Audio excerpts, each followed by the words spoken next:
Şunu asla unutmayın sevgili kardeşlerim. O alemlere rahmet olarak gönderilmiş bir peygamberdi.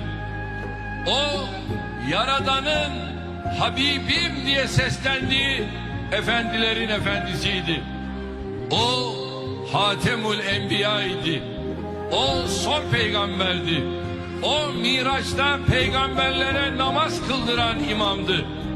O insanlığın kılavuzuydu, rehberiydi, önderiydi. Onu ve ashabını aç bıraktılar. Zulmettiler. İşkencelerden geçirdiler. Tahkir ettiler. Dışladılar. Toplumun dışına ittiler. Dayanamadı.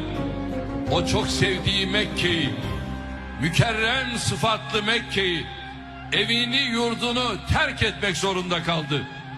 Sığındığı bir mağarada yol arkadaşı Hazreti Ebubekir radıyallahu anh Efendimiz onun hüzünlendiğini görünce dudaklarından şu ilahi mesajlar döküldü. La tahzen innallâhe me'ana.